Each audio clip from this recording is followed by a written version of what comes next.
ভালোবাসার মানুষকে এনে দিবেন হাতের মুঠোয়, শত্রুকে বান মেরে করে দেবেন ধ্বংস, দিবেন সর্বরোগের ওষুধ।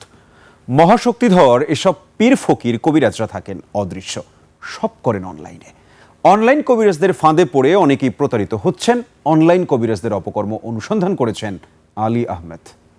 নগদ নিয়ে এলো হার না মানা হার অফার। সর্বনিম্ন 10,000 টাকা রেমিটেন্স নগদে পাঠালে থাকছে স্বর্ণের হার জেতার সুযোগ।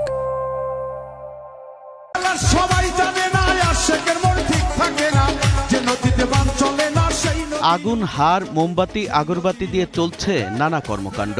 আবার তেজপাতায় নাম লিখে তাতে তেল মেখে পুড়িয়ে করছে শত্রুর বিনাশ। ছাকা খাইছে, স্বামী বিদেশ গেছে, খোঁজ খবর নেয় না, এই সমস্ত রোগী বেশি আসে।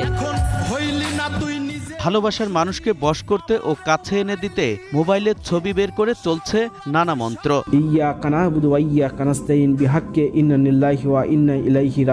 মাছের মুখে ছবি ঢুকিয়ে রং মেখে পানিতে ছেড়ে দিলে দৌড়ে ছুটে আসবে প্রেমিক প্রেমিকা।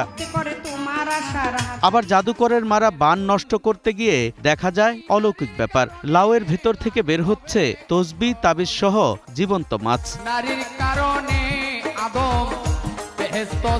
শতভাগ গ্যারান্টি সহ শারীরিক, মানসিক ও যে কোনো সমস্যার সমাধানে চলছে তন্ত্রমন্ত্র। ইয়াসিন সিন বা সিন ইয়া পরি লাল নীল তাজিন সবই হচ্ছে অনলাইনে। তারা দিশেহারা হয়ে ভরসা করেন এসব প্রতারকদের উপর। এদের মূল টার্গেট প্রবাসীরা। কয়েকটা অ্যাড দেখে ওই নাম্বারে কল দিয়ে কথা বলছিলাম, বলে তারা কন্টাক্ট করলো, এত টাকা দিবেন, আপনার বউ আপনার কাছে ফিরে আসবে। দেশে থেকে যারা প্রতারিত হন এমন কয়েকজনের সাথেও কথা বলি আমরা। জানান, অল্প টাকার কথা বলে বিশ্বাস অর্জন করে এরপর ধাপে ধাপে আদায় করেন টাকা। মধ্যরাতের কাজ তো কিছুক্ষণ হয়েছে, বাকি আছে, আপনি আরো 15,000 টাকা পাঠান।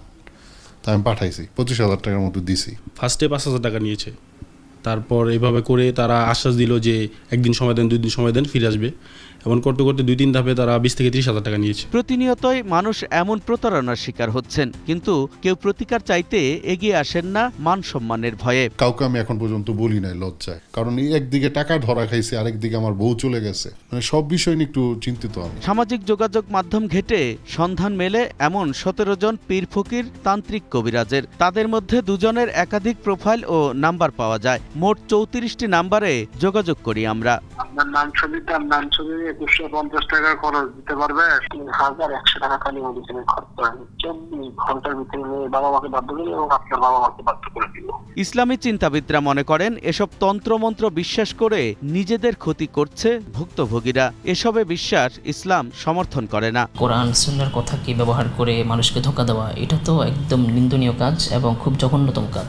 মনোরোগ চিকিৎসকরা বলছেন, বিশ্বাসের কারণে কেউ কেউ এ ধরনের অপচিকিৎসায় সাময়িক ফল পান। এর কারণে অন্যরা উৎসাহিত হন। অফলাইনে যে সমস্ত ঘটনা ঘটতো, এখন সেটার মুখ্য প্রচার মাধ্যম হয়ে গেছে অনলাইন। সেই জন্য এই ঘটনাগুলি, এই বিষয়গুলিও অনলাইনে চলে আসতেছে। অপরাধ বিশ্লেষকরা বলছেন, অনলাইনে যারা মানুষের বিশ্বাস নিয়ে প্রতারণা করছেন তাদের আইনের আওতায় আনতে হবে।